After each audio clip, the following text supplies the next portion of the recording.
எல்லே இளங்கிளியே இன்னம் உறங்குதியோ சில்லன் அழையேன் மின் நங்கை மீன் போதர்கின்றேன் வல்லை உன் கட்டுரைகள் பண்டே உன் வாயதிகம் வல்லீர்கள் நீங்களே நானேதானாயிடுக ஒல்லை நீ போதாய் உனக்கென்ன வேறுடையை எல்லாரும் போந்தாரோ போந்தார் போந்தென்னிக்கொள் வல்லானை கொன்னானை மாத்தாரை மாத்தொழிக்க வல்லானை மாயனை பாடலோரெம்பாவாய். श्री विष्णु चित्त कुलनंदन कल्पवल्लीं श्रीरंगराज हरिचंदन योग दृश्यां साक्षात् क्षमां करुणया कमलामिवान्यां गोदाम् अनन्य शरणः शरणं प्रपद्ये. तिरुप्पावई के तीसरे अंक में है हम लोग और आज का पासुरम है 15वां पासुरम, जिसमें सहेलियों में से आखिरी वाली को उठाया जाता है. श्री व्रत को करने के लिए जो सहेलियां आई नहीं हैं उनको उठाकर जा रही हैं गोदा देवी. 10 सहेलियां आई नहीं ऐसा समझ में आता है और 10वीं सहेली को इस पासुरम द्वारा उठाया जा रहा है. पासुरम को देखते हैं. यल्ले इलंगिलिये इन्नमुरंगुदियो சில்லென்றழீர் மின் நங்கைமீர் போதருகின்றேன் வல்லே உன் கட்டுரைகள் பண்டே உன் வாயறிதும் வல்லீர்கள் நீங்களே நானேதானாயிடுக ஒல்லை நீ போதாய் உனக்கென்ன வேறுடையை எல்லாரும் போந்தாரோ போந்தார் போந்தெண்ணிக்கொள் வல்லானை கொன்றானை மாற்றானை மாற்றழிக்க வல்லானை मायनै पाडेलोरेम्बावाई. पिछले सहेली के घर में से जब निकले तब वे पुंडरीकाक्ष भगवान का नाम संकीर्तन करते हुए निकले. ये इस सहेली की कानों में पड़ गई.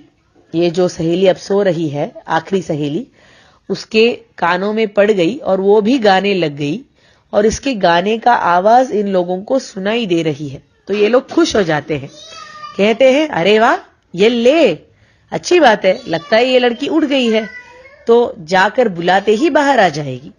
तो आश्चर्य से ये ले अरे वाह ऐसा कहते हैं और इलंकिलिये करके इसको संबोधित करके बुलाते हैं.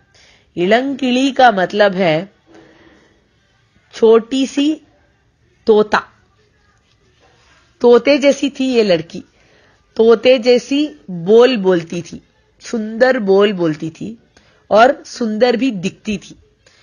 और छोटा तोता ऐसा कह रहे हैं क्योंकि ये उम्र में सबसे छोटी थी ऐसा माना जाता है. फिर भी परिचित सहेलियों की गोष्ठी में है क्योंकि भक्ति में बहुत ही बड़ी थी ये, इसलिए इलंकिलिये ऐसा इसको बुला रहे हैं. लेकिन जब तक ये लोग यहां पहुंचे तब तक ये गाने का आवाज बंद हो जाता है. बंद हो गया तो इन लोगों को शंका आ गई कि शायद ये वापस सो गई. तो उसको पूछते हैं इन्नमुरंग दियो, अब तक सो रही हो क्या, ऐसा. अब इस पासुरम में एक विशेषता है. अब तक के पासुरम में गोदा देवी और बाहर वाली सहेलियां जो बोलती है वे बोल पासुरम में हमें दिखते हैं और इसके उत्तर में जो सहेली बोल बोलती है वो असल में बोल जैसे पासुरम में नहीं है, लेकिन समझना पड़ता है कि ये जवाब शायद उन्होंने दिया होगा और अगला बोल जो है वो बाहर वाली सहेलियां बोलती है जो बोल रूप में ही पासुरम में है. लेकिन ये एकमात्र ऐसा पासुरम है जिसमें बाहर वाली लड़कियां जो बोल बोलती है वो भी शब्द रूप में इस पासुरम में है और अंदर वाली लड़की जो बोलती है वो भी शब्द रूप में इसी पासुरम में है. तो यह पासुरम एक उक्ति प्रत्युक्ति डायलॉग के रूप में हमारे सामने रखती है गोदा देवी. तो ये जो अंदर वाली सहेली है वो जवाब दे रही है इनको। क्या जवाब दिया उसने? चिल्लन रईर मिन। अरे ऐसे क्यों चिल्ला रही हो तुम लोग? इस लड़की को ऐसा क्यों लगा कि ये लड़कियां चिल्ला रही हैं? क्योंकि वो जो पुंडरीकाक्ष भगवान के बारे में गा रही थी, गाते गाते उनके पुंडरीक नयनों में खो गई। तो उसके उस ध्यान के लिए ये बहुत हानिकारक प्रतिबंधक लगा। तो उसको लगा कि ये लोग चिल्ला रहे हैं, तो उसने कह भी दिया, चिल्ला क्यों रही हो? चिल्लन रही इरमिन। फिर उसको बुरा लगा, अरे बेचारी मेरे घर पर द्वार पर आई है मुझे बुलाने के लिए, और मैं इनको ऐसा बोल रही हूं कि चिल्ला रहे हैं। गलत बोल दिया मैंने। नंगे मीर पोदर गिनते, अरे अच्छी लड़कियों आ रही हूं, रुको रुको, ऐसे बोलती है। तो ये बाहर वाले बोलते हैं, अरे बहुत ही चालाक हो तुम, वल्ले उन कट्टुरेगढ़, अच्छी तरह से हमें पता है, हम परिचित हैं तुम्हारे इस सामर्थ्य से। पहले तो चिल्ला रहे हो करके हमें डांट दिया, और फिर हमें समझाने के लिए, पटाने के लिए आराम से बोल रही हो नंगई मीर करके। नंगई मीर का मतलब है अच्छे गुण वाली लड़कियां।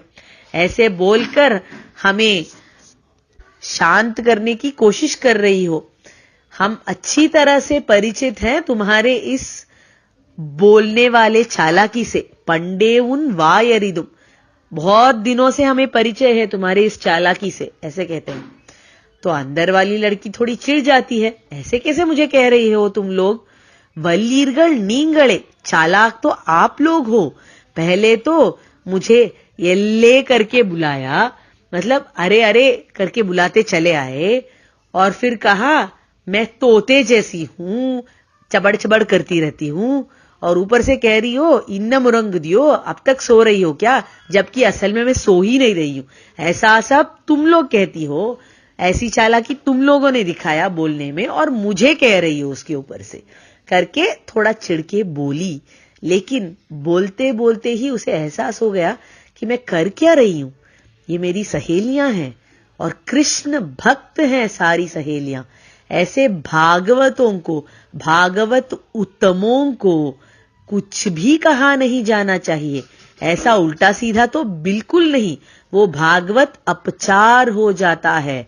और भागवत अपचार जो है वो असह्य अपचार होता है भगवान के लिए। भगवान उसे सहन ही नहीं कर पाते। तो ऐसा अपचार मैंने कर दिया, ये तो बहुत बड़ी गलती हो गई। इस अपचार का अब क्या पर्याय है, क्या प्रायश्चित है? ऐसा सोचा। भागवत अपचार का एकमात्र प्रायश्चित है उसी भागवत, उसी भक्त के पास जाकर माफी मांगना। और इस लड़की ने वो तुरंत किया। कहती है, नाने दाना इड़ग, सहेलियों मुझे माफ कर दो, मेरी गलती है।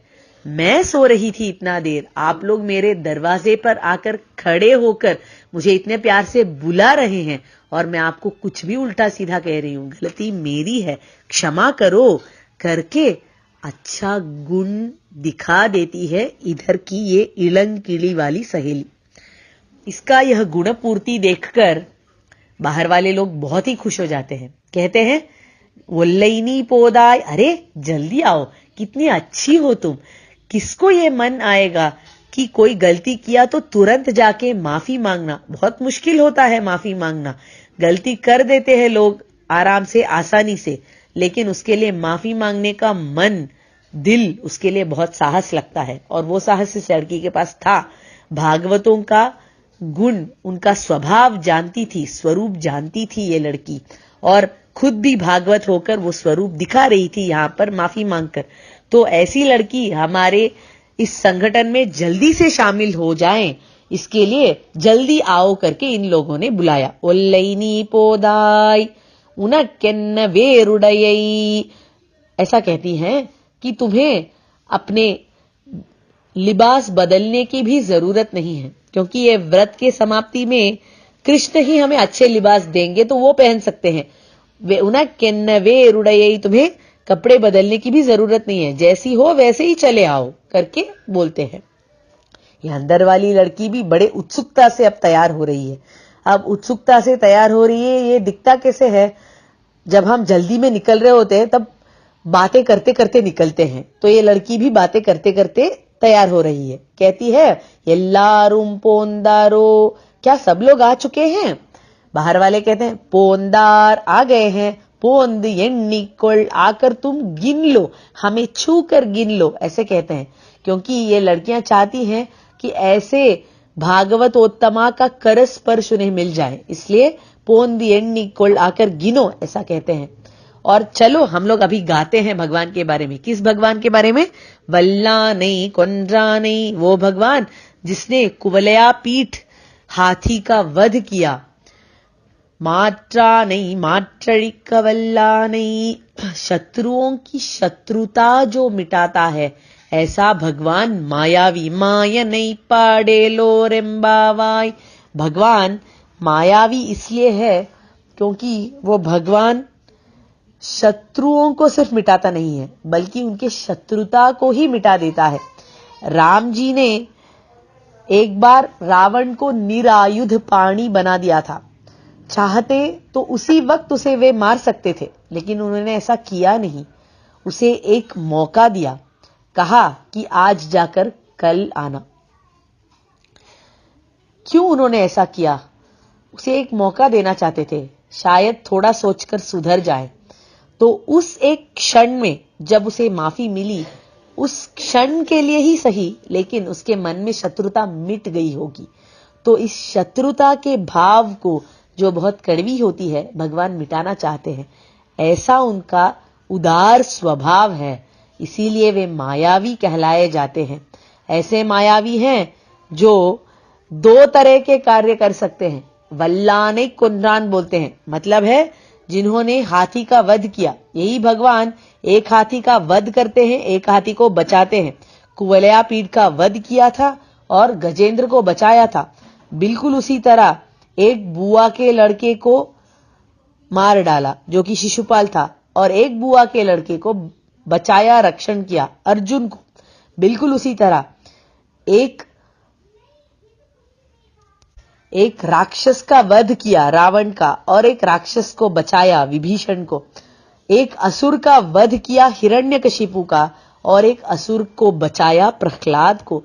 ऐसे मायावी चेष्टित करने वाले इस भगवान की माया के बारे में हम गाते हैं। चलो करके बाहर वाली लड़कियां बुलाती है, माया नहीं पाडे लो रेम्बावाई। ये सुनकर या अंदर वाली इड़ंग-किड़ी लड़की भी बाहर आती है और सारी सहेलियां मिलकर अब कृष्ण के भवन की ओर प्रस्थान करने वाली हैं। कवितार्किक सिंहाय कल्याण गुणशालिनी श्रीमते वेंकटेशाय वेदांत गुरवे नमः।